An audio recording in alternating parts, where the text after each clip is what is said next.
ఓం నమో వెంకటేశాయ. గురు సన్నిధి కార్యక్రమానికి స్వాగతం, సుస్వాగతం.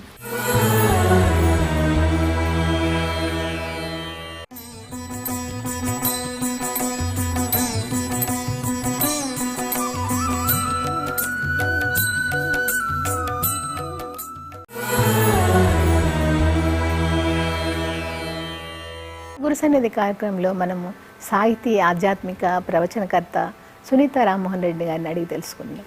నమస్కారం అమ్మా. నమస్కారం అమ్మ, అసలు గురువు గొప్పతనం గురించి నిర్వచిస్తారమ్మా. గురువు అంటే మనకు గురు బ్రహ్మ, గురు విష్ణు, గురుదేవు మహేశ్వర అంటూ జన్మనిచ్చింది తల్లిదండ్రులైనప్పటికీ ఒక సన్మార్గంలో నడవడానికి ఆయనే కర్త కర్మక్రియ అవుతాడు. అందుకే గురు బ్రహ్మ అన్న మనలో ఓ మంచిని, ఓ జ్ఞానాన్ని పుట్టించగలిగినటువంటి వాడు గురువు. ఏదో ఒక కొత్తదనాన్ని, ఆలోచన శక్తిని ప్రేరేపించేవాడు గురువు. ఆ ప్రేరేపించిన శక్తి దాన్ని ఒక స్థితికారకుడు ఎలా అయితే దాన్ని సమానంగా చూస్తూ ఎప్పటికప్పుడు ఏది చేయకుండా దాని రక్షణ కల్పిస్తాడో ఆ విధంగా గురువు అనేటువంటి వాడు మనలో ఆ జ్ఞాన సంపదని ఎప్పటికప్పుడు పరిరక్షించుకుంటూ ఉంటాడు. అలాగే ఉన్న చెడును లయం చేయగలిగినటువంటి ఆ మహేశ్వరుడు ఎలాగో సాక్షాత్తు గురువు అలాంటి వాడు. గురు సంబంధం ఎలా ఉండాలంటారు? శిష్యుడు ఎప్పుడూ కూడా గురువు అనేటువంటి వాడు తనకు ఒక మార్గదర్శకుడు అనేటువంటి భావన ఉన్నప్పటికీ శిష్యుడు ఎలాంటి వాడుగా ఉండాలి అంటే గురువు చెప్పిందే వేదం అనేటువంటి భావన. అలాగే గురువు ఎప్పుడు కూడా తన శిష్యుడు తనకంటే పైకి ఎదగాలి అనేటువంటి భావన. ఈ రెండు. అందుకే మరి కబీర్దాస్ గారు చెప్పినట్టు ఒకేసారి గురువు దైవం నాకు ఎదురైతే ఎవరికి మొక్కుతానన్నాడు? గురువుకే మొక్కుతానన్నాడు. కారణం, నన్ను ఆ దైవాన్ని మొక్కమని చెప్పినటువంటి మూర్తి గురువు కాబట్టి గురువే నాకు గొప్ప అంటారు.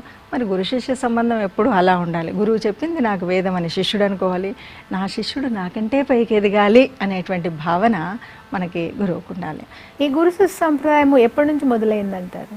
ఆ సదాశివుడి దగ్గర నుండి మొదలు పెడితే ఇప్పుడు మనం ఉన్నటువంటి నేటి కాలపు గురువు వరకు కదా.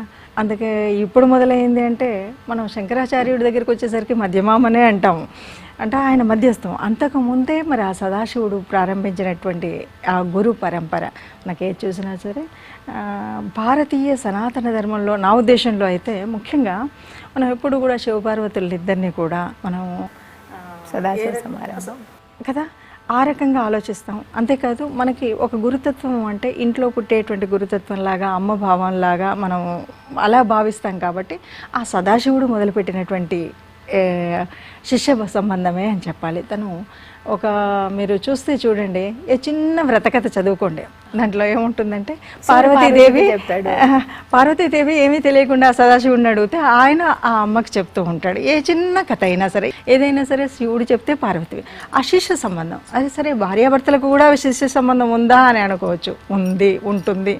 అది చాలామంది భర్తలు తమ పెళ్ళైన తర్వాత భార్యలను చదివించుకునేటువంటి గురువులు ఎంతో మంది ఉన్నారు. అందుకనే వాగార్థవివ సంపృక్త వాగార్థ ప్రతిపత్తి జగత పితరవు వందే పార్వతీ పరమేశ్వరు అని ఆ గురు పరంపర అన్నది సదాశివుడు ఆరంభించినటువంటి అదే మనకు ఒక కుటుంబ జీవనంలో కూడా ఆ ఆది దంపతులు వాళ్ళిద్దరూ ఎలాగైతే ఒక భేదం లేకుండా ఉన్నటువంటి అర్ధనారీశ్వర తత్వం ఉందో అదంతా కూడా కుటుంబంలో ఉండాలని మనకి చెప్పేటువంటి గురుతత్వం అక్కడ కనిపిస్తుందండి. అమ్మ, మీ విషయానికి వస్తే మీ అమ్మ నాన్న నేపథ్యం గురించి చెప్తారా? మాది చాలా చిన్న గ్రామం అండి, అటువంటి జనగాం జిల్లా. ఇప్పుడు చాలా చిన్న గ్రామం. నాన్నగారు చదువుకొని గవర్నమెంట్ ఉద్యోగం చేసేవాళ్ళు. కానీ ఆనాటి కాలమాన పరిస్థితుల ప్రభావంగా మనం ఇలా ల్యాండ్స్ ఉండి ఒకరి కింద పని చేయకూడదని మా తాతయ్య గారు కూడా చాలా దేశభక్తుడు, స్వాతంత్ర సమరయోధుడు. ఈరోజు నాకు అంతో ఇంతో దేశభక్తి ఉందంటే ఆయన యొక్క రక్తం అయి ఉంటుంది. అలాగే వాళ్ళు వేరే చోటు చేయకూడదని రెండుసార్లు గవర్నమెంట్ ఉద్యోగాన్ని వదిలేసి వ్యవసాయం చేసుకున్నాడు. అది ఆనాటి కాలంలో కృషి అనేటువంటి ఒక వ్యవసాయదారుడికి వచ్చే మంచి అవార్డు కూడా సంపాదించుకున్నాడు. ఆయన ఏది చేసినా చాలా పట్టుదలతో డెడికేటెడ్గా చేసేవాడు. అట్లా ఆ నేపథ్యం. ఆయనకు చదువు అంటే ఇష్టం బాగా. అమ్మ పెద్దగా చదువుకోలేదు, కానీ చదువు అంటే నిరక్షరాస్యురాలు అయితే కాదు, చదువుకుంది. ఆ గ్రామంలో చాలా వరకు నిరక్షరాస్యత చాలా ఉండేటువంటి గ్రామం. ఆ గ్రామం గురించి చెప్పాలంటే నిజంగా ఒక 65 సంవత్సరాల క్రితం దిస్ డే దట్ టైమ్ ఏదో ఉంటుంది ఒక కాలం. దాంట్లో మా గ్రామం గురించి చాలా గొప్పగా చెప్పారు. దానికి కారణం మా తాతయ్య అని చాలా పెద్ద అక్షరాలతో వచ్చినటువంటి ఒక యాడ్ కూడా ఉంది. అంటే ఆయన ప్రత్యేకించి నిరక్షరాస్యత నిర్మూలన కోసం తన స్వంత భూమిలో స్వంత పైసలతో వాళ్ళ అమ్మ పూజ కోసం కట్టుకున్నటువంటి ఒక ఇంటిని ఆయన స్కూల్కు అప్పచెప్పారు. నాకు స్కూలే దేవాలయం, చదువుకున్న వాళ్ళే ముఖ్యం అనుకునేటువంటి ఒక భావనతో ఉన్నటువంటి వారు అనమాట.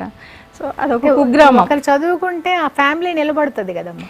అలాగా మామూలుగా ఎంత దానం చేసినా ఇంకో ఏ దానం చేసినా కానీ అక్కడి వరకు ఆగిపోతుంది. అవును. అదే విద్యాదానం చేస్తే మాత్రం కుటుంబాలు చిరిగిపోనిది అరిగిపోనిది ఏది అంటే విద్యాదానం. ఆయన అట్లాగే పెద్దవాళ్ళకి కూడా సాయంత్రకాలాల్లో ఈ హరికెన్ లాంతర్స్ ఉంటాయి కదా, అవన్నీ ఇచ్చి ముందు పేరు రాయించడము, ఆ తర్వాత కొన్ని నెంబర్లు పెట్టడం. కొంతమంది చదువుకున్నాక ఆ చదువుకున్న వాళ్ళు అప్పటికప్పుడు ఒక ఉపాధ్యాయుల్లాగా వాళ్ళని పెట్టడం, ఇలాంటి కార్యక్రమాలు ఆయన చేశాడు. చదువు కోసం ఆయన కొంత చేశాడు.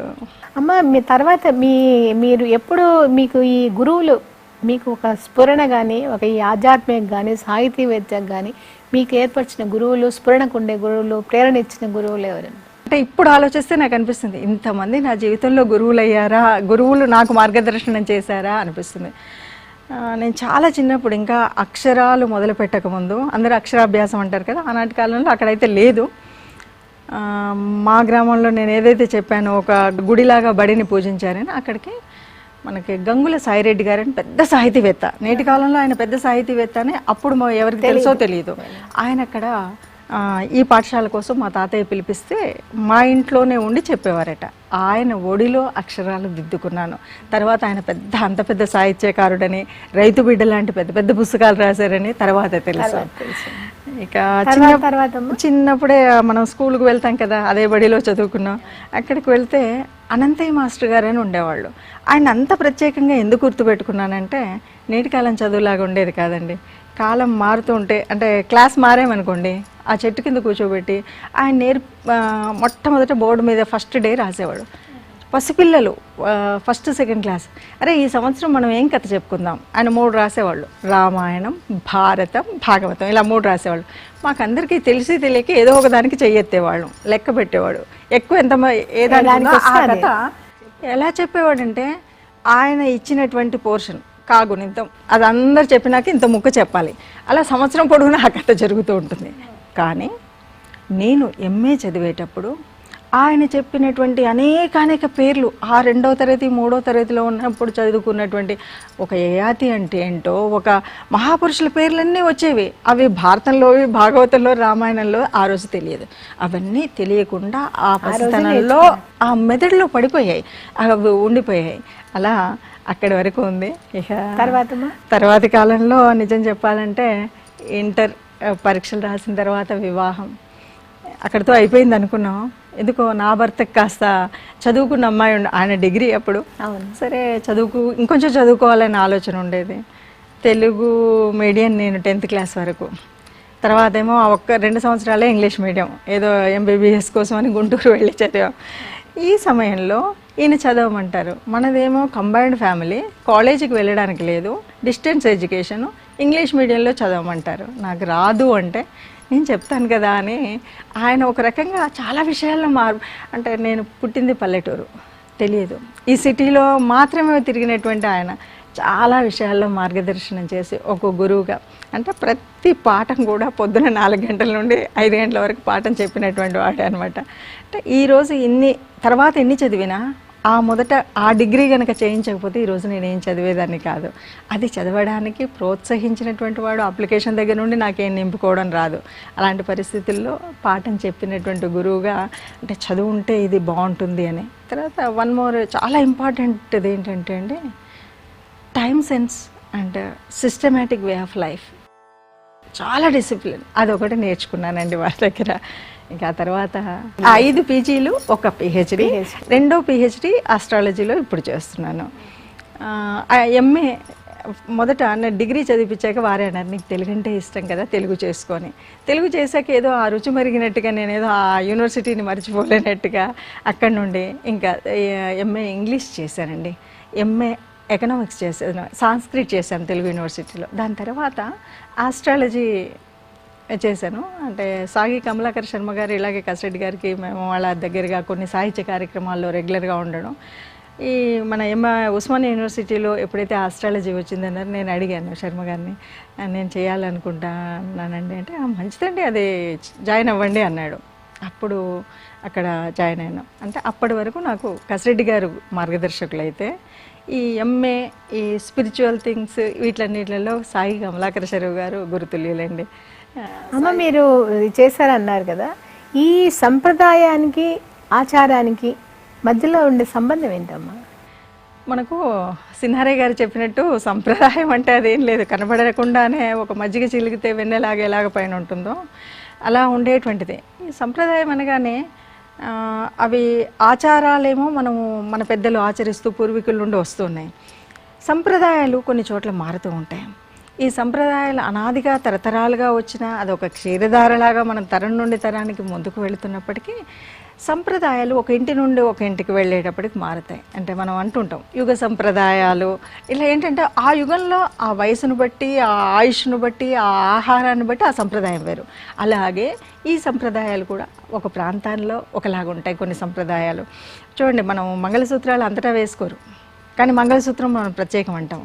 అట్లాగే తినే ఆహార వ్యవహారాలన్నీ కూడా, ఆహార్యం అన్నీ కూడా మారుతూ ఉంటాయి.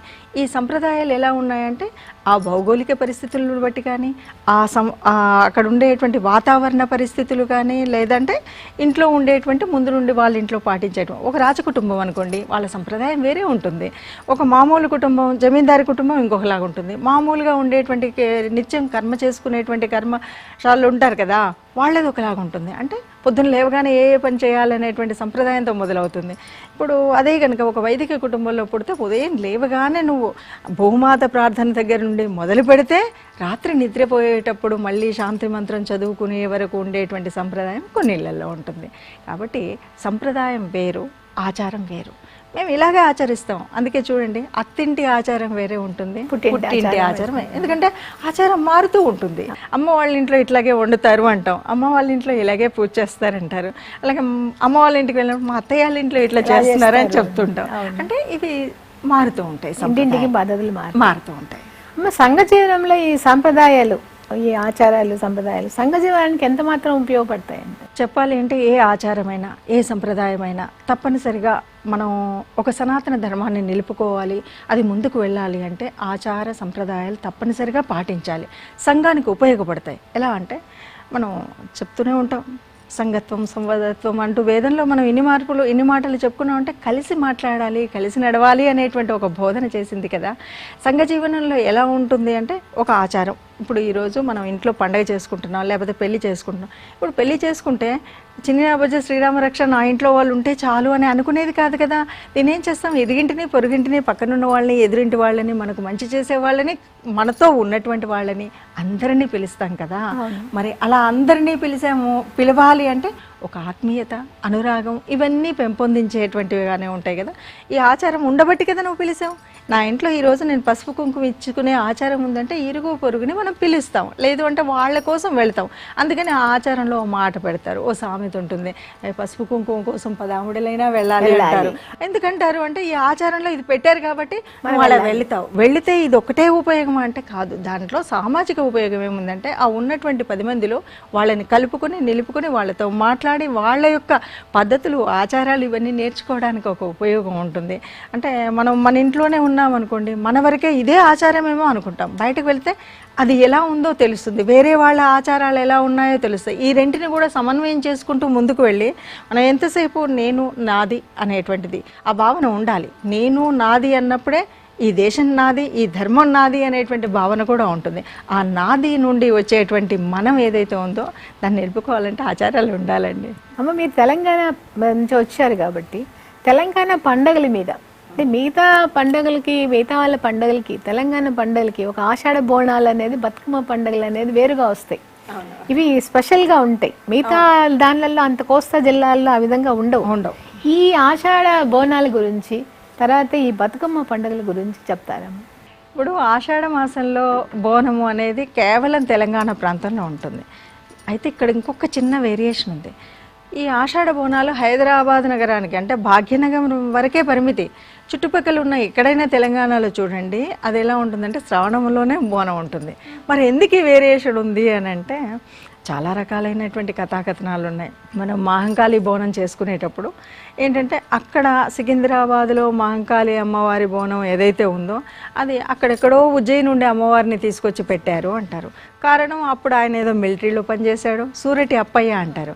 ఆయన అక్కడ ఉద్యోగం చేశాడు. కానీ అక్కడ ఉన్నప్పుడు ఇక్కడ వచ్చినటువంటి ప్లేగు వ్యాధి తగ్గడం కోసం ఆయన అక్కడ మొక్కుకున్నాడు అమ్మను. మొక్కుకుని అది తగ్గితే ఇక్కడ విశ్వాసం నమ్మకం అది తగ్గగానే తల్లి నిన్ను తీసుకువెళ్ళి నా దగ్గర పెట్టుకుంటాను అన్నాడు. పెట్టుకుంటా అన్నప్పుడు ఆయన వడ్రంగి కాబట్టి చెక్కతో ఆ విగ్రహాన్ని చేసి అక్కడ నుండి తెచ్చినవి పెట్టి ఇప్పటికి కూడా సికింద్రాబాద్లో 2 విగ్రహాలు ఉంటాయి. ఒకటి చెక్కదీను, ఒకటి రాతి విగ్రహం. ఇది ఒక నమ్మకంతో ఆయన ఆ సదాచారాన్ని తెచ్చుకున్నాడు ఇక్కడికి. అందుకే మొన్నటి వరకు కూడా ఆయన కుటుంబీకులే మొదట పెట్టేవాళ్ళు పూజని చేయడం అదంతా కూడా వాళ్ళే ఉండేదన్నమాట. అది అందుకనే ఆయన ప్లేగు తక్కిన సమయం ఈ ఆషాఢంలో వచ్చింది. అందుకనే ఆషాఢం. సరే మనము ఈ బోనాలు లాల్ దర్వాజా బోనాలు అంటారు, తర్వాత గోల్కొండ బోనాలు మొదలు పెడతారు కదా. ఇవన్నీ కూడా ఆషాఢ మాసం అనగానే మనకేమవుతుందంటే అప్పుడప్పుడే పడేటువంటి వర్షాల వల్ల ఒక్కొక్కసారి అప్పుడన్నీ వ్యవసాయక దేశం ఇది. ఈ పశుపక్షాదులు వీటన్నిటి గొర్రెలు బర్రెలు పెంచుకునేటువంటి జాతులు ఉండేవి. ఈ గొర్రెలను గోల్కొండ అంతా కూడా ఆ కొండ చుట్టూ గొర్రెలను వాళ్ళని మేపుకునేవాళ్ళు. అప్పుడు ఒక అనుకోనటువంటి రోగాల ఆ జీవాలకు వచ్చినప్పుడు నా జంతువులన్నీ వెళ్ళిపోతున్నాయి తల్లి, వీటిని రక్షించు, నీకు బోనం చేస్తానని ఆయన మొక్కాడు. ఎందుకంటే ఇది ప్రత్యేకించి ఋతుసంధి కాలం అంటాం మనం. ఒక ఋతు పోయి అది మధ్యలో ఉంటుంది. ఆ సమయంలో ఏదైనా సరే కొన్ని మన శారీరకంగా కూడా అనేకమైనటువంటి మార్పులు వస్తాయి. ఆరోగ్యతత్వంగా కూడా ఇప్పుడు చూడండి మన పండగల్లోనే అన్ని పండగల్లో కూడా ఋతు మార్పుల్లో వచ్చే పండగల్లో ప్రత్యేకమైన ఇవే చేయాలి, ఈ పండగ కరిసెలు చేయాలి, ఈ పండగకి కుడుములు చేయాలి అని వినాయక చవితికి ఎందుకు చెప్తున్నాము? ఆవిరి మీద ఉడికినటువంటి తింటే ఇప్పుడు వచ్చేటువంటి ఉపయోగం ఏంటి? ఇప్పటి వరకు ఉన్నటువంటి జఠరాగ్ని తగ్గిపోవడానికి అంటే సూర్యుడి యొక్క శక్తి తగ్గిపోతుంది, జఠరాగ్ని మనలో తక్కువ అవుతుంది. అలాంటప్పుడు మనం తినేటువంటి వాటివి మనకు అరగవు, రాత్రుళ్ళు పొడవు ఉంటాయి, పగళ్ళు చిన్నగా, ఇన్ని రకాలు కదా. ఆ రకమైనటువంటి ఆ జంతువులన్నీ చనిపోకుండా ఉండడానికి బోనం చేసేవాళ్ళు. అయితే ఇంకొక నేపథ్యం మంచి ఇందులో సామాజిక దృక్పథం ఏంటి అంటే అప్పట్లో ఇప్పట్లాగా ఎవరు ఏ కులమైనా ఏ వృత్తి అయినా అనే విధానం లేదు. అప్పుడు కుమ్మరులు కొండలు చేసేవాళ్ళు. అవును. ఆ కుమ్మరుల యొక్క జీవనోపాధి సంవత్సర కాలానికి ఉపయోగపడేలాగా ఈ బోనాల పండుగ ఉండేది. కాబట్టి అందుకే ఒక్కొక్క అంటే వీధిలో ఒక్కొక్క వారం చేసేటువంటి అది కూడా ఉంటుంది. ఎందుకంటే వాళ్ళు మరి ఆ ఉన్న కుమ్మరులు కాల్చిన కుండలు ఉండాలి కదా ఆ వాములు, అందుకనే వాళ్ళు చేయడానికి ఒక గొప్ప అది. అయితే ఈ పండుగలో ఇంకొక విశేషం ఏంటంటే మనం ఏదో పూజారులు ఈ విధానం ఉండదు. మీరు బాగా చూస్తే కుమ్మరులే అంటే మీరు గ్రామాల్లో ఇప్పటికి కూడా కుమ్మరులే ఆ అమ్మవారి గుడిలో వాళ్ళు పోషణ అంతా చూస్తూ ఉంటారనమాట. అమ్మవారికి మనం తీసుకెళ్ళి ఓడి బియ్యం పోయాలన్నా ఇంకేది చేయాలన్నా వాళ్ళే చేస్తూ ఉంటారు. ఇక రెండవది చాకలి మంగలి అని చెప్పేటువంటి వృత్తుల వాళ్ళకి చాలా పడి తీయడం అంతా వాళ్ళ బాధ్యతే. అవును. తర్వాత అమ్మవారి దేవాలయానికి సున్నం వేయాలంటే అంటే విలేజెస్లో అయితే ఇప్పటికి కూడా అన్ని కులాల వాళ్ళు ఈ పండగ మీద ఆధారపడతారండి. సో దీన్ని బట్టి ఏంటంటే సమాజంలో ఉన్న అందరం మనం అమ్మ బిడ్డలమే, అమ్మ దగ్గరికి వెళ్ళాలంటే మనందరం ఏకమ్మడిగా వెళ్ళాలి అని చెప్పేటువంటి సిద్ధాంతం ఇందులో ఉంటుంది. అందుకని వేరే చోట ఈ బోనం అనేది అంటే బోనం అంటే ఏంటమ్మా, ఎట్లా పెడతారు? బోనం అంటే బోనానికి ప్రతీకగానే బోనం మనకు ఉండేటువంటిది. ఆ బోనానికి ప్రతీకగా ఈ కుండకి ప్రాముఖ్యత మీరే చెప్పండి. మన సనాతన ధర్మంలో ఎలా ఉంటుంది, పుట్టినరోజు కలినీళ్ళని చెల్లేవాళ్ళు పుట్టగానే. ఒకప్పుడు చచ్చిపోతే చిట్ట చివరి కూడా ఆ కుండ వస్తుంది. పుట్టుక నుండి చావు వరకు మధ్యలో ప్రతినిత్యం ఇప్పుడంటే మనకు అనేక రకాల కుక్కర్లు వచ్చాయి. అప్పుడు ఏ కుక్కర్ లేదు, కుండ మీద వండుకున్న వాళ్ళే మన వాళ్ళు. ఇప్పుడు ఆరోగ్యవేత్తలందరూ కూడా చెప్తున్నారు కుండలో వండుకోండమ్మా ఆరోగ్యంగా. ఈ కుండతో ముడిపడినటువంటిది అనమాట ఈ భోన భాండం అంతా కూడా అందులో ఉంటుంది. అమ్మ తల్లి పరమాత్మ అతీత శక్తులన్నిటికీ కూడా నువ్వు మమ్మల్ని చల్లగా చూడు, ఆత్మ అక్కడ ఉంటే పరమాత్మ ఇక్కడ ఉంది అని ఆ కుండలో బోనము అంటే భోజనానికి వికృతి పదం అని కూడా అంటారు. అంటే నీకు భోజనం తెస్తున్నాను, ఈ భోజనము నీకు తెస్తున్నాను, నువ్వు ఇచ్చినటువంటిది ఇస్తున్నావు, మాకు నీవు ఇచ్చినటువంటి ఈ ఆహారాన్ని నీకు పెడితే మాకు ఈ సంవత్సర కాలము ఏ ఆహార చింతన లేకుండా చూడు తల్లి అని చెప్పేటువంటి భావన కూడా ఇందులో ఉందన్నమాట. అంటే దీంట్లో ఎలా రావాలి, నియమం ఏంటండి? నియమము అంటే అండి చాలా వరకు ముందు రోజు కుండను తెచ్చుకుంటాము. అంటే ఇప్పుడైతే మళ్ళీ స్టీలు ఇత్తడు అన్నిట్లలో కనిపిస్తుంది, కానీ నిజంగా మనం బోనం చేయాలి అంటే మట్టి కుండలోనే. అది కూడా ఎలా చేసేవాళ్ళు అంటే ఈ కుండ మీద డైరెక్ట్గా వండేవాళ్ళు పొయ్యిల మీద. వండిన తర్వాత కాస్త మసి అది పడుతుంది కదా, అది తుడిచి కడిగి వండిన తర్వాత ఆ కుండని కడిగి కిందకి సున్నం రాసి ఈ మసి ఏది కనపడకుండా పైన పసుపుతో నూనె కొంచెం రాసి పసుపు కుంకుమలతో అలంకరించేవాళ్ళు. అలంకరించిందే కాకుండా కంఠానికి తప్పనిసరిగా వేప మండలు ఉండేది. ఇక్కడ ప్రాముఖ్యత పసుపు వేప చాలా ముఖ్యం. మనకి ఈ రెండు సైంటిఫిక్గా ఎంత ఉపయోగం ఉంది అనేది ప్రతిసారి మనం చాలా చోట్ల చాలామంది చెప్తూ ఉంటారు. ఆ యాంటీబయాటిక్స్ శక్తి కలిగినటువంటి ఈ పసుపును వేపను వాడితే ఈ వర్షాలు పడేటువంటి తొలినాళ్ళల్లో వర్షాల వల్ల వచ్చేటువంటి అనేక జబ్బులు కొట్టుకుపోతాయి అన్నది ఒకటి. అందుకని ఆ కంఠానికి ఆకుని రాసేవాళ్ళు. ఇక అది ఒక నమ్మకం, అమ్మ మమ్మల్ని కాపాడుతుంది. ఇంకోటి ప్రకృతి మీద మనం ఆధారపడినటువంటి వాళ్ళం. చూడండి, ఈ బోనం ఎవరికి చేస్తున్నాం, ఏ తల్లికి చేస్తున్నాం అంటే అందరూ గ్రామ దేవతలే. ఎల్లమ్మ వచ్చు, లేకపోతే రేణుకా ఎల్లమ్మ అనండి, ఎల్లమ్మ అనండి, లేకపోతే ఉప్పలమ్మ అనండి, రకరకాల పేర్లు ఉంటాయి. ఏంటి అంటే ఇక్కడ మాకు తెలియనటువంటి ఒక అతీతమైన శక్తి ఉందని గట్టిగా నమ్మినటువంటి వాళ్ళు జానపదులు.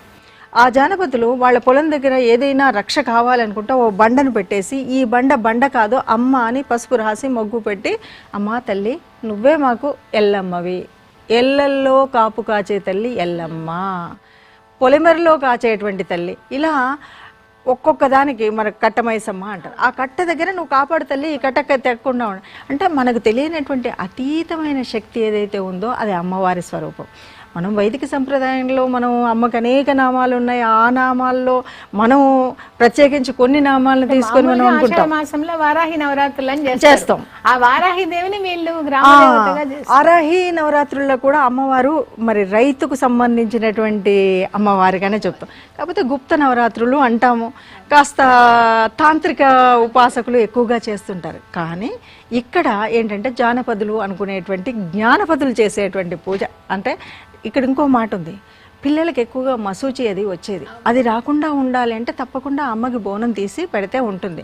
ఇక్కడ చూడండి, మనం మామూలు దేవతలకు ఎలా పూజ చేస్తామో అలాగే వీళ్ళకి కూడా ఇక్కడ మొక్కులు మొక్కుతారు. సంతానం లేని వాళ్ళు, అమ్మ నాకు వచ్చే సంవత్సరం నా కడుపు పండితే నీకు ఈ తొట్టెనిస్తా, ఒక ఊయల్ లాంటిది పైన ఉంటుంది కదా, తొట్టెనిస్తాను. అమ్మ నా పిల్లలకి ఎవరికో కంటి చూపు అది సరిగ్గా లేదు, లేకపోతే నా భార్యలే నా కంటి చూపుకి సరిపోయినటువంటి ఆ చూపునిస్తే అని 1000 కళ్ళ బోనం అని ఒకటి సమర్పిస్తారు. ప్రత్యేకించి ఆ కుండకన్నీ రంధ్రాలు ఉంటాయి, మధ్యలో దీపం ఉంటుంది. ఇది కుమ్మర్లే చేస్తారు. అది నీ తల మీద వెతుకొని పోతుంటే ఆ ప్రతి రంధ్రం నుండి వెలుతురు కనబడి 1000 కళ్ళలా కనబడతాయి అన్నమాట అమ్మవారికి. ఇది ఒక మొక్కు తీర్చే బోనం. దొంతర బోనం అని చేస్తారు, ఒకదాని మీద ఒకటి పెట్టి. ఇది నేను బాగా ఉండాలి, నాకు ఇల్లు వాకిలి కలిసి రావాలి. బండి బోనం అని చేస్తారు, ఇది ఆహారం పంచుతూ ఉంటారు, నేను సుభిక్షంగా ఉండాలి. ఇలా అనేక రకాలైనటువంటి కోరికలతో కోరుతూ అమ్మ ఉంది, అమ్మ కాపాడుతుంది, అమ్మ రక్షిస్తుంది, అమ్మ మూలంగా నా పిల్లలకు వాళ్ళకి ఏది రాకుండా ఉంటుంది. ఇదంతా ఆ తల్లిచ్చిందే వండి పెడుతున్నానని. అందుకే ఇక్కడ బోనం చేసేటప్పుడు కూడా పసుపు వేసిన అన్నం వండుతారు, దాని మీద కొన్ని చోట్ల పెరుగు వేస్తారు.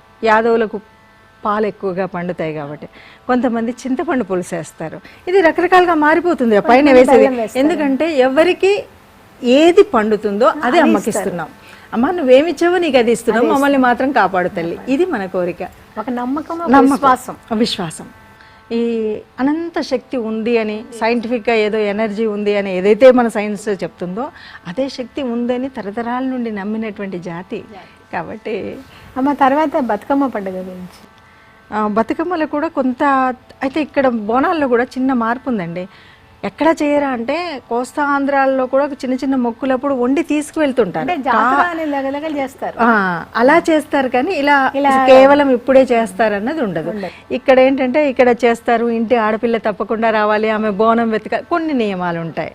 అదే ఇక ఆ బతుకమ్మ పండుగ కూడా అంతే వైభవంగా చేస్తారండి. ఓ రకంగా చెప్పాలంటే ఆనాటి కాలంలో మన ఇక్కడ ఉన్నటువంటి వాతావరణ పరిస్థితులకు అనుగుణంగా కల్పించుకున్న పండగ అయ్యి ఉంటుంది అని నేను అనుకుంటాను. ఎందుకంటే మనము కొన్ని పూజలకి చేసినప్పుడు పూలని సమర్పించడం, కానీ ఇక్కడ పూలనే మొక్కుతున్నాం, అవును, పూలనే అమ్మవారిగా భావిస్తున్నాం. ఈ పువ్వులు కూడా సువాసనగా ఉండాలా అవేం అక్కర్లేదు. ఈ తెలంగాణ ప్రాంతంలో ఏదైతే చేను చెలక అంటారు కదా, ఈ దుక్కులు, ఈ ఎర్ర చెక్కలు, ఈ వీటిలలో పండేటువంటి తంగేడు, గునుగు, కట్ల, మిరియాల పువ్వు, ఈ పువ్వులతో బతుకమ్మని పేరుస్తారు. అంటే తల్లి, నీ పూజకు పనికిరానిది ఏది వస్తువు ఈ భూలోకంలో లేదు.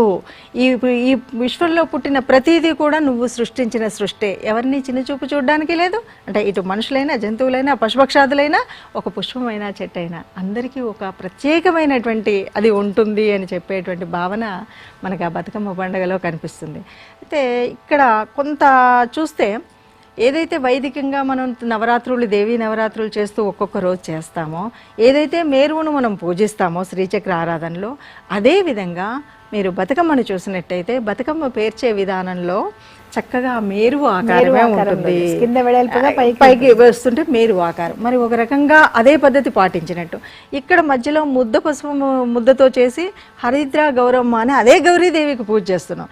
పాటలన్నీ కూడా శ్రీ గౌరి నీమహిమలు అంటూ మొదలు పెడతారు. అంటే ఆ గౌరీదేవికే పూజిస్తున్నాం. ఇక్కడ కూడా నవరాత్రులు 9 రోజులే చేస్తాం. అయితే ఇక్కడ కొంత వేరియేషన్ ఏంటుందంటే, బతుకమ్మ ఒక ఇంటి నుండి ఒకటిగా వెళ్ళదు, 2గా వెళ్తుంది. ఒక పెద్దది, ఒక చిన్నది. తల్లి బతుకమ్మ, పేళ్ల బతుకమ్మ లేకపోతే అంటుంటారు. ఎందుకంటే ఇక్కడ ఒక ప్రగాఢమైనటువంటి నమ్మకం ఏంటంటే, ఏ స్త్రీమూర్తి కూడా బిడ్డలు లేకుండా ఉండకూడదు. తల్లితత్వం ఉంటేనే కదండి. మనం చాలా వరకు చెప్తుంటాం, భారతీయ సంస్కృతిలో ఒక స్త్రీమూర్తికి వివాహం అయితే కొంత పరిపూర్ణత, ఒక బాధ్యత వస్తుంది. కానీ అమ్మ అయిన తర్వాత పరిపూర్ణ స్త్రీగా ఉంటుంది. అంటే ఆ బిడ్డ తత్వం తెలిసినాక. అందుకని ఆ పరిపూర్ణ తత్వం వీళ్ళకి తెలిసినట్టే అని నాకు అనిపించింది. ఎప్పుడైతే తల్లి అయితే ప్రేమ తెలుస్తుంది, ప్రేమ తెలుస్తుంది, ఎలా రక్షించుకోవాలి తన తెలుస్తుంది, ఎలా పోతుంది. మనకు ఆ పిల్లను పెంచి పోషించేటప్పుడు ఇప్పటి వరకు మనం ఉన్నటువంటి అన్నీ పోయి, నేను అమ్మని అంతే, నేను పెంచుకోవాలి, ఆ తత్వం ఇక్కడ అమ్మ తత్వం కనిపిస్తుంది. ఒకటి. రెండవది, మీరు ఏ పాట చూడండి, ముఖ్యంగా మరి ఎందుకు కట్టుకున్నారో నాకు తెలియదు, సమాజంలో మొన్నటి వరకు జరిగిన ప్రతి అంశం ఆ పాటలో ఉంటుంది. ఈ ఏరియాలో నక్క ఆండాలమ్మ అని ఒక బతుకమ్మ పాట మొత్తం ఏరియా ఏంటి అంటే, అప్పుడు 15 ఆగస్టు ఆమె చిన్న ఆవిడంట. అంటే ఇప్పుడు చనిపోయి కూడా చాలా సంవత్సరాలు అయింది. మా చిన్నప్పటి నుండి ఆ పాట వినేవాళ్ళం. భువనగిరి గ్రామంలో ఆ కోట దగ్గరికి ఆమె రేపు 15 ఆగస్టు వస్తుంది కదా, 15th ఆగస్టు, వెళ్ళి పేడ తెచ్చి ఇంటి ముందు, అప్పట్లో మన ఇప్పట్లా కాదు, మనకు జాతీయ పండుగలు కూడా స్వాతంత్రం వచ్చిన తొన్నాళ్ళు కాబట్టి మనం కలుపుకొని తప్పకుండా మనం స్వేచ్ఛా భారతిని చేసుకున్నాం, తల్లి భారతిని అనేటువంటి భావంలో అందరూ పండుగ చేసుకున్నాం. పాపం ఈమె పసిపిల్లే, 13 ఏళ్లకు పెళ్ళయింది, ఒంటి నిండా సొమ్ములు ఉన్నాయి. అక్కడికి వెళితే ఎవరో దుండగులు ఆ బంగారం తీసుకొని తల్లిని చనిపోయింది మొత్తానికి. సో ఆ పాట ప్రతి పిల్లవాడికి ప్రతి పిల్లకి వచ్చేది, ప్రతి అమ్మకి వచ్చేది. అలాగే యశ్వంతపురము అని ఉంటుంది ఇక్కడ జనగాం దాటగానే. అక్కడ లాల్ బహదూర్ శాస్త్రి ఫస్ట్ ప్రైమ్ మినిస్టర్గా, రైల్వే మినిస్టర్గా ఉన్నప్పుడు యాక్సిడెంట్ అయింది. ఆ యాక్సిడెంట్ రైలు పాట ఇప్పటికీ అందరికీ వచ్చు. అంటే దేవీ దేవతల పాటలతో పాటు ఈ దేశభక్తి, అందులో సమాజంలో జరుగుతున్న అనేక విషయాలను అందులో పెట్టేవాళ్ళు. ముఖ్యంగా ఇంకా అతి ముఖ్యమైనది ఏంటంటే, మన సంతతి ఎవరైతే ఉన్నారో, మన ఆడపిల్లలు ఎవరైతే ఉన్నారో, పుట్టింటి నుండి అత్తింటికి వెళ్ళాక ఎలా మెలగాలి, ఎలా ఉండాలి అనేటువంటి సంస్కారాలతో కూడిన పాటలే అన్ని పాటలు. సీతమ్మ వారి గురించి కూడా ఇందులో, అంటే రామాయణ భారత భాగవత కథలన్నీ ఇందులో ఉన్నా, ఆ సీతమ్మని తీసుకొచ్చి మన ఇంటి ఆడపిల్లని చేస్తారు ఈ పాటలు. జనక జనుకుని ఇంట్లో ఉయ్యాలో, సత్య జనుకుని ఇంట్లో ఉయ్యాలో, పుట్టింది ఆ సీత ఉయ్యాలో, పురుడే కోరింది అని చెప్తూ చిన్న చిన్న మొంటలతో చెరగనేర్చింది, చిన్న చిన్న కోలలతో దంచ నేర్చి, రాజకుమారి ఎక్కడ దచ్చాలి. కానీ ఇక్కడ ఈ పిల్లలకి ఏం నేర్పిస్తారంటే, అన్ని పనులు రావాలి, కష్టమైన సుఖమైన అత్తవారింట్లో ఎట్లా ఉండాలి. రచ్చలో కూర్చున్నాడు రాజేంద్ర భోగి అని ఒక, అది తెలుగు పుస్తకంలో కూడా ఉండేది కొన్నాళ్ళు ఆ పాఠం. ఎట్లా ఉంటుందంటే, కోడల్ని ఆ బిడ్డని ఇంటికి తీసుకురావాలి, అన్న తమ్ముళ్ళ అనుబంధం కూడా కనిపిస్తుంది. అన్న వెళ్ళి చెల్లిని తీసుకురావడానికి వస్తాడు. అన్నం చూడగానే ఈ చెల్లికి కాస్త కన్నీళ్ళు వస్తాయి. రాగానే ఏమైందమ్మా, ఏమైంది, సరే అది కట్టుకో చీరలు, ఎత్తుకో బిడ్డను అని ఆయన చెప్తాడనమాట ఆ పాటలో. పద మన పుట్టింటికి వెళ్దామంటే, అన్నాక ముందెళ్ళి మీ మామగారికి చెప్పమంటారు. ఆయన వెళ్ళి మంచం మీద పరుండిన మామగారు మా అన్నలు వచ్చారు మా అమ్మ అమ్ముతారు. లేదమ్మా మీ అత్తయ్యని అడుగు అంటాడు. ఆ అత్తగారు ఏదో చేస్తుంటుంది, ఆయన అడుగుతారు.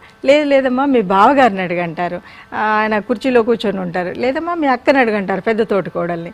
ఆవిడ నన్ను అడగడం పర్మిషన్లు తీసుకోవాలి. అలా కాదు, నెగిటివ్ కాకుండా మనకేంటంటే ఉండాలి. అందరి అత్తగా అంటే ఒక విలువ, కుటుంబంలో కుటుంబ పెద్దని అడిగి ఆయన కూడా తగ్గించుకోకుండా ఉంటే చివరికి అక్క ఏమంటుందంటే, నన్ను ఎందుకు అడుగుతావమ్మా, రచ్చలో కూర్చున్న రాజేంద్రబాబు మీ ఆయన ఉన్నాడు కదా ఆయన్ని అడగంటే అప్పుడు ఆయన కట్టుకో చీరలు పెట్టుకో నగలు అని ఆయన పంపిస్తాడు సంతోషంగానే. కానీ ఏంటంటే ఒక కుటుంబ వ్యవస్థలో ఆనాడు ఉన్నటువంటి ఏదైతే ఆ కుటుంబాలు అన్ని అనుబంధాలు బంధాలు అన్నీ కలిసి ఉండి పెద్దలు వాళ్ళ పిల్లలు ఆ పాటలో అది కనిపిస్తుంది. అంటే ఇప్పుడు అందరూ కూడా ఈ చిన్న చిన్న కుటుంబాలు చీకు చింత లేని కుటుంబాలు అని చెప్పేటువంటి వాళ్ళకి ఒక అవసరం అయితే ఒక కౌన్సిలింగ్గా ఉండవలసినటువంటి పెద్దలు ఉంటే ఎలా ఉంటుంది అన్నది ఈ పాటల్లో కనిపిస్తుంది. ఇంకా అన్నింటికి మించి 2 బతుకమ్మలు ఉంటాయండి. మొదలైనటువంటిది ఎంగిలి పూల బతుకమ్మ అంటారు, చివరిది సద్దుల బతుకమ్మ అంటారు. ఎంగిలి పూల బతుకమ్మ అంటేనేమో అక్కడున్న కోడళ్ళందరూ కూడా వాళ్ళని కొత్తగా పెళ్ళైన వాళ్ళందరూ పండక్కి వెళ్తారు.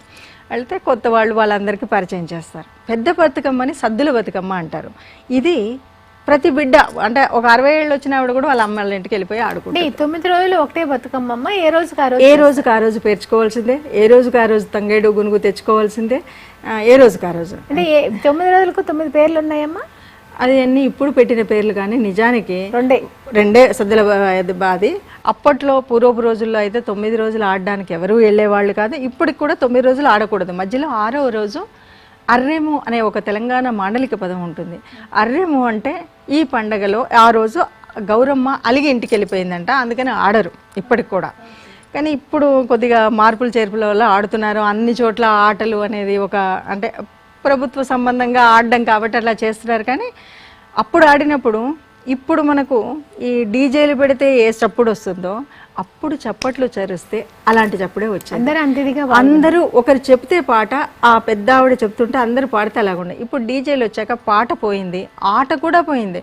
అదేంటంటే ఒక దాండియా ఆడుతున్నట్టుగా ఉంది తప్ప నిజమైన చప్పట్లు బతుకమ్మ ఆడేటప్పుడు ఇలా 3 సార్లు వంగినప్పుడు ఆ నడుము కిందకి మీదకి వంగడం వల్ల ఒక రకమైనటువంటి ఆ భూమాతకి చూడండి, ఇందులో పూలు మధ్యలో పెట్టాం, మనం చుట్టూ తిరుగుతున్నాం, ఇది ప్రదక్షిణ. ఇలా చప్పట్లు చరుస్తున్నాం, ఇది భజన, పాడుతున్నాం, గలార్చన, ఇన్ని కలిపి ఏకీకృతంగా చేసేటువంటి ఆ పండుగలో మధ్యలో బతుకమ్మ మధ్యలో వెంపలి కొమ్మ తెచ్చి పెడతారు. ఈ వెంపలి కొమ్మ ఆ ప్రజాపతి కూతురు, ఆ కూతురికి యజ్ఞం చేస్తూ ఉన్నప్పుడు పిలువని కారణంగా ఏదైతే సతీదేవిని ఎక్కడైతే ఆమె మూలంగా మనం పెట్టుకున్నామో ఆ చెట్టుని, ఇక్కడ ఒక న్యాయం చెప్తున్నారు, ఒక ధర్మం గురించి తెలుపుతున్నారు. పుట్టింటికైనా సరే భర్త అనుమతి లేకుండా వెళ్ళొద్దు, వెళితే సతీదేవికి ఆయన వద్దనే చెప్తాడు, శివుడు వద్దన్నాడు, అయినా సరే సతీదేవి వెళుతుంది. తండ్రి మీద ఏదో నమ్మకం. అక్కడికి వెళ్ళిన తర్వాత భర్తకు అవమానం జరిగితే పుట్టింటి వాడైనా నువ్వు సహించొద్దు అని చెప్పేటువంటి కథాకథనం ఇక్కడ కనిపిస్తుంది. అక్కడ పసుపు కుంకుమలు ఇచ్చుకుంటారు, అన్నీ చేసి ఆడుతూ ఉంటారు. ఈ గొప్పనైనటువంటి లక్షణం ఉంది కదా. మరి వీళ్ళు ఎన్ని రకాల పాటలు పాడుతూ వంగి లేస్తూ ఆడుతూ ఆనందంగా మళ్ళీ అంతా అయిపోయిన తర్వాత పసుపు చేసుకొని గౌరీదేవిని తీసుకొస్తారు కదా, నీళ్ళల్లో ఓలలాడించడం అంటారు. అక్కడ కూడా పాటలు పాడి అమ్మని పంపి పోయిరా గౌరమ్మ పోయిరావమ్మ, మళ్ళీ వచ్చే సంవత్సరం మళ్ళీ రమ్మని. అక్కడ ఆ పోయేటప్పుడు కూడా మళ్ళీ శివుడితో హాయిగా చక్కగా కలిసి ఉండు తల్లి అంటే, వీళ్ళింటి అమ్మాయి ఎవరైతే ఉన్నారో ఆ అమ్మాయిని అత్తవారింటికి పంపించడం కోసం ఇన్ని శుద్ధులు కూడా దాంట్లో కలిపి గౌరమ్మ పేరు చెప్పి చెప్తున్నారు. ఒకప్పటి కాలంలో మనం రామాయణ భాగవతాలు ఇవన్నీ కూడా ఎప్పటికప్పుడు వినేవాళ్ళు. ఇప్పుడు వచ్చినటువంటి టీవీ కానీ ఎంతసేపు చేతి వేళ్లతో కదిపేటువంటి ఫోన్లు కానీ వీటి మూలంగా గూగుల్లో చూసుకుంటూ మెసేజ్లు చాలా మనం చూస్తూ ఉంటాం. పత్రికల్లో కూడా ఎవరి గోల్లో వాళ్ళు ఉంటారు. పసిపిల్ల వాడు ఎటు వెళ్తున్నాడో తెలియదు, ఏమీ లేదు. కుటుంబ వ్యవస్థ కొంత చిన్నాభిన్నమైంది. భారతదేశంలో అసలు విడాకులు అనేది ఉండేది కాదు. వివాహం చేసుకుంటే 7 జన్మల వరకు ఉండాలి అనేటువంటి భావన ఉంటే 7 నెలలు కూడా కలిసి రాకముందు ప్రపంచ లెక్కల ప్రకారంగా చాలా అన్యాయమైనటువంటి పరిస్థితిలో ఉన్నాం. దాదాపు 30% 3 నెలల లోపల విడాకులు తీసుకుంటున్నారట మన దేశంలో, మన సంప్రదాయంలో ఉన్నటువంటి వారు. ఈ కర్మ ఎందుకు అంటే చెప్పేవాళ్ళు లేరు, పెద్ద కుటుంబాలు లేకుండా పోయాయి. అంటే అమ్మా నాన్న ఒక రకమైన భావన ఏంటంటే అమ్మా నాన్నలు ఎలా ఉండేవాళ్ళు అప్పుడు, నా అమ్మ ఎప్పుడు కూడా నా బిడ్డల కోసం అనే తపన ఉండేది. వాళ్ళని పెంచి పోషించాలి, వాళ్ళని శుద్ధులు చెప్పాలి, వాళ్ళకి బుద్ధులు చెప్పాలి. ఇప్పుడు ఏంటంటే మేము ఏదో కష్టంలో చదువుకోలేకపోయాము, అనుకున్నంత సంపాదించలేకపోయాం, కాబట్టి మా బిడ్డలు సంపాదించాలంటే వాళ్ళకి అనువుగా ఈరోజు ఇద్దరం ఉద్యోగాలు చేయాలి. అంటే 2 చేతుల సంపాదన కాదు, 4 చేతుల సంపాదన కావాలి. అందుకని ఇద్దరం వెళ్ళాలి అన్నప్పుడు ఈ చిన్నవాడిని చిన్నమ్మాయిని ఎక్కడేయాలి? 2.5 సంవత్సరాల లోపల ఏ బడిలోనో ఇంకే డే కేర్లోనో వేసేయాలి. అక్కడ ఎవరు ఏ కల్చర్ నిన్ను చూడగలుగుతారు, భద్రంగా చూడగలుగుతారు, నీకు వాళ్ళు ఇచ్చిన ఆహారాన్ని పెట్టగలుగుతారు. ప్రేమ, మమకారం, అనురాగం, ఒక ఆచారంలో ఉండేటువంటి చిన్న చిన్న పసిపిల్ల కానీ మీరు ఉదయం లేసి మామూలుగా మనం దైవ మందిరంలో మన ఇంట్లో ఉన్న దేవుడికి పూజ చేస్తుంటే దానికి అర్థం కాకుండానే బుడిబుడి అడుగులతో వచ్చి దండం పెడుతుంది కదా. అది లేస్తే అమ్మమ్మో నాయనమ్మో వాళ్ళు చేస్తుంటే వీళ్ళు వస్తారు, వీళ్ళు ఈ కథలన్నీ చెబుతుంటే వాళ్ళు వింటుంటారు, ఆ మెదడులో ఏర్పడిపోతుంటాయి. అవును, అవి తెలియకుండా ఇప్పుడు అమ్మమ్మ లేదు నానమ్మ లేదు కాబట్టి చాలా చితికిపోయి చిటాభిన్నమైనటువంటి వ్యవస్థ అయితే ఉంది. కానీ అప్పట్లో నాకు అనిపిస్తుంది. అయితే బతుకమ్మ పండుగ ఇక్కడే ఎందుకుంది అన్నదానికి మాత్రం ఒకటి చెప్పుకోవచ్చు. నేను అనుకుంటున్నాను, అప్పటి నిజాం రాజ్యంలో ఉన్నటువంటి కొన్ని అరాచక వ్యవస్థలు, ముఖ్యంగా 7వ నిజాం కాలంలో జరిగినటువంటి అనేక దుశ్చర్యలు ఏవైతే ఉన్నాయో, ఒక స్త్రీ బయట నడవాలంటే చాలా భయం, సామూహికంగా మాత్రమే వెళ్ళగలిగేవాళ్ళు. ఒక పండుగ పేరు చెప్పి అందరూ వెళ్ళి అక్కడ ఆ మాత్రం సమయం తప్ప వాళ్ళు బయటికి వెళ్ళే అవకాశం లేదు. కాబట్టి ఉన్న అవకాశాన్ని వినియోగించుకొని ఆ నవరాత్రులలో ఆ తల్లి దుర్గాదేవి అనుకోవచ్చు, వనదేవత అనుకోవచ్చు, అమ్మ ప్రకృతి మాతగా అనుకోవచ్చు. కానీ ఒక స్త్రీమూర్తిని, గౌరీదేవిని, గౌరీ తత్వాన్ని పెట్టుకొని ఒక స్త్రీకి సమాజంలో ఉండేటువంటి గౌరవంగా ఉండాలంటే భర్తతో ఎలా ఉండాలి, అత్తవారింట ఎలా ఉండాలి, చుట్టుపక్కల వాళ్ళతో ఎలా ఉండాలి అనే విషయాల్ని అటు పురాణంలో ఉన్నవాడిని పాటలుగానే, చరిత్రలో ఉన్నవాడిని పాటలుగా, తర్వాత సమకాలీన సమయంలో జరిగిన అరాచకాలు కానీ ప్రమాదాలు కానీ వీటిని కూడా పాటల రూపంలో ఇంకో తరానికి అందించారు అప్పటి వాళ్ళు. అమ్మ, శ్రావణ మాసంలో ఇదే వర్షాకాలంలోనే మన ఆషాఢం కంటే శ్రావణ మాసం వస్తుంది. ఆ శ్రావణ మాసంలో వరలక్ష్మి వ్రతాలు, మంగళగౌరి వ్రతాలు చేస్తారు. ఇవి ఎందుకు చేయాలంటారు? ప్రతి ఒక్క పిల్ల ఎందుకు నేర్చుకోవాలి, ఎందుకు చేయాలి? మనకు నిజం చెప్పాలంటే అష్టలక్ష్ములలో వరలక్ష్మి లేదు, కానీ పేరులోనే ఉన్నది పెన్నిది అన్నట్టు వరాలను ఇచ్చేటువంటి ఇంకో మూర్తిని మనం వరలక్ష్మి అనుకున్నాం. ఈ వరలక్ష్మి వ్రతం చేయాలి అంటే మనం శ్రావణం అంటే మనకి వర్ష ఋతువు ప్రారంభంలో వచ్చేటువంటిది. ఇవి ఇక్కడ నుండి పండగలు మొదలయ్యాయి అంటాం. ఇంకా చెప్పాలంటే దక్షిణాయన ప్రారంభం అంతా కూడా ఈ పండగలు. ఎందుకంటే మొన్ననే మనం ఏమనుకున్నాం, మొన్న పోయినటువంటి ఏకాదశిని తొలి ఏకాదశి. అది ఎలా తొలి అయింది? మనకు చైత్ర మాసంలో ప్రారంభమైనటువంటి సంవత్సర కాలం మొదలైతే మరి ఇది ఎలా తొలి అయింది అంటే శ్రీమన్నారాయణుడు మరి హాయిగా అత్తవారింట్లో పాలసంద్రంలో పాలగడల్లో హాయిగా ఆ భుజంగం మీద పడుకొని ఉన్నాడు, నిద్రపోయి ఉన్నాడు అని అంటాం. నిజంగా నిద్రపోయాడా అంటే యోగ నిద్ర. స్థితికారకుడు ఎప్పుడైనా నిద్రపోతాడా? నిద్రపోడు. మనకు కావలసినటువంటివన్నీ అందించేటువంటి తత్వం. ఈ సమయంలో మీరు ఎక్కడికి వెళ్లకుండా ఎక్కడున్న వారు అక్కడే అంటూ మనకు ఆనాడు ఉన్నటువంటి ఋషి పరంపర ఏదైతే ఉందో వాళ్ళంతా కూడా ఋషులు, సన్యాసులు మార్గదర్శకం చేసేటువంటి పీఠాధిపతులు ఎవరైతే ఉన్నారో వాళ్ళు చాతుర్మాస దీక్షలు చేసుకోవడానికి వీలుగా ఒక్కచోట ఉండి ఈ తెలియనటువంటి అజ్ఞానంలో, అంటే అందరం మనం వేదం నేర్చుకోలేం కదా, అలా నేర్చుకున్నట్టయితే అందరికీ ఈ వర్ణ వ్యవస్థే ఉండేది కాదు. అందుకని ఎవరు చేసే పని వాళ్ళు చేసేవాళ్ళు కాబట్టి వీళ్ళు చేసే మార్గదర్శనానికి వీళ్ళున్నంత వాళ్ళు అదే ప్రదేశంలో ఉంటూ వీళ్ళని మార్గదర్శనం చేస్తే బాగుంటుంది. మరి వాళ్ళు వస్తారంటే వర్షంలో బయటికి వెళ్ళలేరు కాబట్టి తప్పనిసరిగా ఆ ఊర్లోనే ఆ గ్రామంలోనే ఉంటారు. ఈ సాధు సన్యాసులు వర్షంలో వేరే చోటుకు వెళ్ళాలంటే వీళ్ళని బాధ పెట్టడం కాదు, వీళ్ళని రక్షించుకోవాలి. వీళ్ళని ఎప్పుడూ కూడా ఇక్కడున్న వాళ్ళు రక్షించుకోవాలి. అందుకని ఒక చోట ఉంటే ఈ ధర్మం కాపాడబడుతుంది అనే ఉద్దేశంగా మనకి ఈ చాతుర్మాస దీక్షలు వచ్చాయి. అందులో భాగంగానే మనకి ఈ పూజా పునస్కారాలు, అంటే ఇంకొక మాట కూడా చెప్తారు మనకి, ఎట్లా అంటే దేవతలు బాగా మేలుకొని ఉన్నప్పుడైతే మనం రక్షిస్తూ ఉంటారు. మరి ఇక్కడ శ్రీమన్నారాయణుడు నిద్రపోయాడు కాబట్టి మనల్ని మనం రక్షించుకోవడం కోసం ఆయన పాదాలు పట్టుకోవాలి. ఇక్కడ ఎన్ని వీలైతే అన్ని పూజలు చేయండి, ఎంత వ్రతాలు వీలైతే అంత వ్రతాలు చేయండి, ఇది మన పెద్దలు చెప్పే మాట. అందుకని శ్రావణ మాసంలో స్త్రీమూర్తులు చేస్తున్నారంటే కొంత కామ్యము ఉంటుంది. నాకమ్మ వరలక్ష్మి వ్రతం చేస్తే నాకు వచ్చే సంవత్సరానికి అదేదో చారుమతికి చాలా ఇచ్చావంట, ఒక్కొక్కటి వచ్చేసాయి కదా అనేటువంటి భావనతో చేసేవాళ్ళు కొంతమంది. అలా ఏం కాదులే, మా ఆయనడితో కొత్త చీర, ఒక కొత్త రూపు వస్తుంది, కొంత బంగారం ఒక కొత్త చీర, అంతగా ఆనందపడే వాళ్ళు కొంతమంది ఉంటారు. అలా కాదండి, పొద్దున్న లేస్తే ఉద్యోగాలకి వాటి వెళ్తున్నాం, ఈ పేరుతోనైనా సరే చుట్టుపక్కల వాళ్ళని పిలిచి వాళ్ళకి పసుపు కుంకుమ ఇచ్చుకొని నేను వాళ్ళ దగ్గరికి వెళ్ళి కాస్త మంచి చెడు మాట్లాడుకున్నట్టుగా ఉంటుంది, ఒక సత్సాంగత్యంలాగా ఉంటుంది. పొద్దున్న లేస్తే పొద్దున్న నుండి కూడా అమ్మవారి వ్రతం చేసుకునేప్పటి నుండి, అంటే ఉదయం నుండి కూడా మనం ఈ రోజంతా కూడా ఉపవాస స్థితి, అదే మనం చెప్పిన ఆహార నియమం కాకుండా అమ్మ సన్నిధిలో ఉండేటువంటి ఆ మహాలక్ష్మి అష్టోత్తరం అవ్వచ్చు, లేకపోతే అమ్మ గురించి నిజే మాటలు కావచ్చు.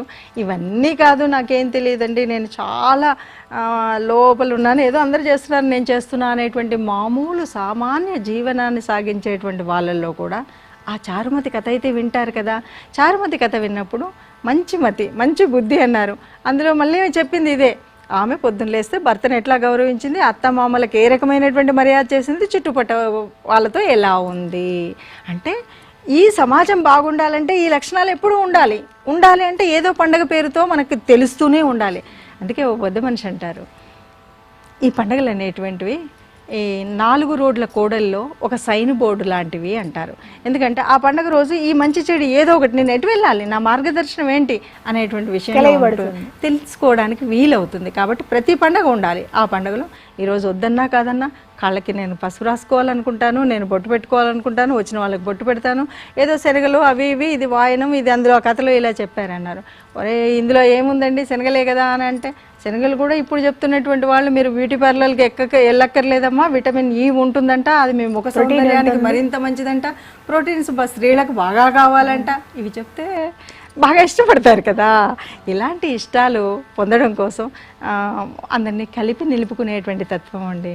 శ్రావణ మాసంలో చేసుకుంటే నేను చీర కొనుక్కున్నానా, అది కొనుక్కున్నానా కాదు, అసలు లక్ష్మీదేవి ఎక్కడ ఉంటుంది అనగానే మన వాళ్ళు చెప్తూ ఉంటారు కదా. లక్ష్మీదేవి ఎక్కడ స్వచ్ఛత ఉంటే అక్కడ ఉంటుంది, ఎక్కడ శుభ్రత ఉంటే అక్కడ ఉంటుంది, ఎక్కడ ప్రియత్వం ఉంటే, ఎక్కడ అనురాగం ఉంటే ఉంటుంది. మరి అవి ఉండాలంటే శుభ్రమైతే చేసుకుంటాం కదా, ఈ నెపంతో ఇల్లు వాకిలంతా శుభ్రం చేసుకుంటాం కదా. శారీరక శుభ్రతతో పాటు మానసిక శుభ్రత ఎక్కడ ఉంటుందో అక్కడ అమ్మ ఉంటుంది. నేను మానసికంగా నేను చెప్పేవన్నీ వేరు, చేసేవి వేరు అనే విధంగా కాకుండా నేనేం చెప్తున్నానో అది చేయాలనేటువంటి ఎందరికో కొందరికైతే స్ఫురణకు వస్తుంది కదా. అందరికీ చెప్పినట్టు కాకుండా ఆ స్ఫురణకి రావాలనేటువంటి భావంతో ఈ పండగ ఉంటుంది. ఇక్కడ మనం లక్ష్మీదేవి ఎలా పుట్టిందంటామో, క్షీరసాగర తనయ మరి ఆమె, అందులో మనం అన్నీ శుభ్రం చేసుకోవడం, లక్ష్మీ తత్వం అంటే ఇది, ఈ సువాసన భరితాలైనటువంటి పుష్పాలతో ఉంటుంది. ఇవన్నీ కూడా మనం ఏంటంటే యాంత్రికంగా జరుగుతున్నటువంటి జీవనం నుండి మళ్ళీ ఒక్కసారి, ఇప్పుడైతే తప్పనిసరిగా ఉండాలి. ఒకప్పుడు ఒక కుటుంబంలో ఉన్న ఇల్లాలు నిత్యం పూజ ప్రత్యేకంగా ఉండేవి, ఇప్పుడు ఉండట్లేదు. కాబట్టి అన్ని స్పెషల్ డేస్ లోనే చేస్తున్నారు. కనీసం అప్పుడైనా చేస్తే ఎంతో కొంత అంటకపోతుందా అనేటువంటి భావన కొద్దిగా మనం చేయించాలి అని అనుకునే వాళ్ళకి ఉంటుందండి. కాకపోతే శ్రావణంలో ప్రత్యేకించి మనం శ్రావణ మాసంలో శుక్రవారాలు లక్ష్మీదేవికి పూజ చేస్తాం, మంగళవారాలు గౌరీదేవికి పూజ చేస్తారు. గౌరీదేవికి పూజ చేయడం పెళ్ళైన వాళ్లే కాదండి, పెళ్లికి ముందు కూడా ఈ వ్రతాన్ని కొందరికి పట్టిస్తారు.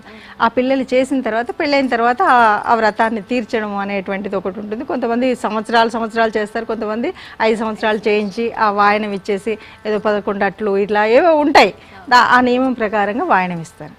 ఏమి చేసినా ఇక్కడ ఏం చేస్తున్నారు, ఆ సర్వమంగళ మాంగళ్యం ఏవైతే ఉందో ఎవరికి కూడా వాళ్ళ మాంగళ్యం శుభంగా ఉండాలి, నిండు ముత్తైదువుగా నిత్య ముత్తైదువుగా ఉండాలి, ఎల్లకాలం నేను సువాసినిగానే ఉండాలి అనేటువంటి భావన అందరికీ ఉంటుంది. ఎవరి భర్త వాళ్ళు సుఖంగా సంతోషంగా ఆరోగ్యంగా ఉండాలి కదా. అందుకని ఈ వ్రతాన్ని చేస్తారు మంగళవారిగా.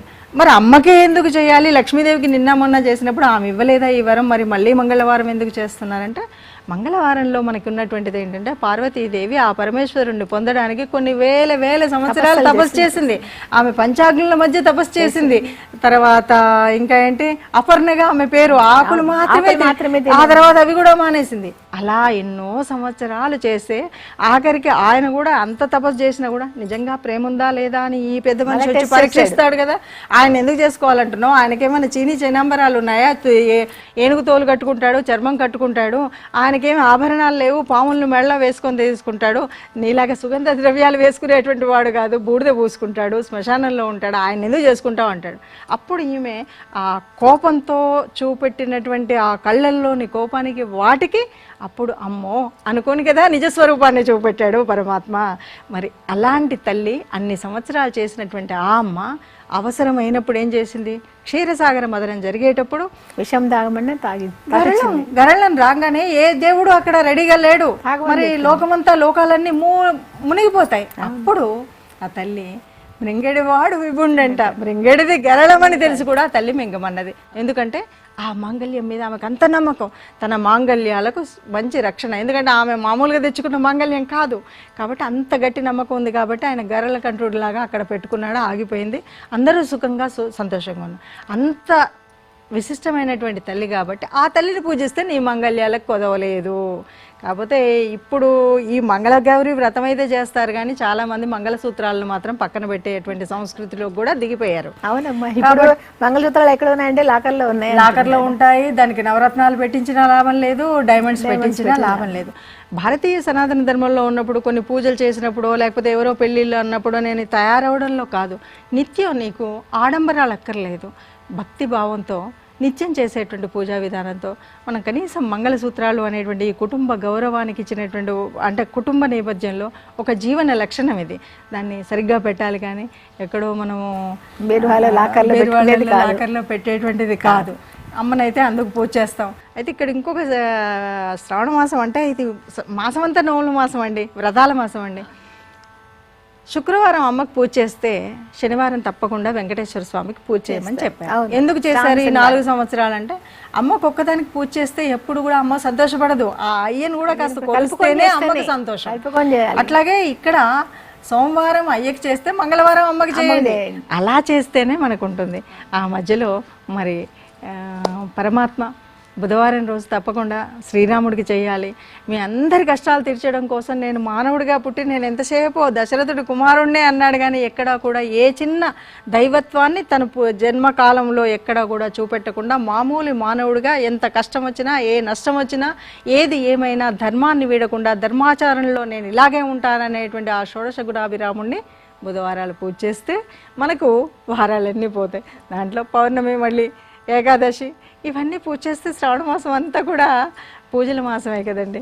చాలా బాగుందమ్మా, చాలా బాగా పండగల గురించి స్టార్ట్ అయ్యి పండగల గురించి, దేవాలయాల గురించి, అన్ని దేవతల ప్రాముఖ్యత గురించి చాలా బాగా చెప్పారు.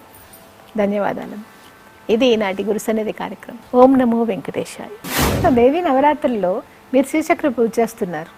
శ్రీచక్ర పూజ చేసినప్పుడు దేవీ నవరాత్రులు అమ్మవారిని 9 రోజులు 9 రకాలుగా అలంకరిస్తారు. అవి ఏ విధంగా అలంకరిస్తారు? 2 సంప్రదాయాలు ఉన్నాయండి మనకు. ఒకటి వచ్చి ఎట్లా అంటే, ఒక సంప్రదాయంలోనే అమ్మని చంద్రగంట, మనం ఈవెన్ తిరుపతిలో కూడా ఆ అలంకరణనే వేస్తూ ఉంటారనమాట. ఈ అలంకరణలో ఉండేటువంటి విభాగానికి చెందింది ఒక భాగం. అంటే మనం అమ్మవారిని ఒక్కొక్క రూపంలో బ్రహ్మచారిణిగా, స్కందమాతగా, చంద్రగంటగా, అంటే ఆ రూపాలు వేసుకొని ఉంటాం. ఈ 9 రోజులలో కూడా అమ్మ ఏ రకంగా ఉంటుంది? స్కందమాత అనగానే సుబ్రహ్మణ్య స్వామి పుట్టడానికి కారణమైనటువంటి ఆ కుమార సంభవానికి కావలసినటువంటి అన్ని కథాకథనాలు చెప్పుకోవడం, ఒక మాతృమూర్తికి ఉండేటువంటి సలక్షణాలు ఏంటి, ఇవన్నీ కూడా మనం అట్లాగే బ్రహ్మచారినిగా ఉంటే ఆ పార్వతీదేవి ఆ బ్రహ్మచారినిగా ఎంతగా ఉంటుంది, తర్వాత చంద్రగంటగా ఎలా వచ్చింది, ఇవన్నీ కూడా మనం చెప్పుకునేటువంటిది ఒక సంప్రదాయం.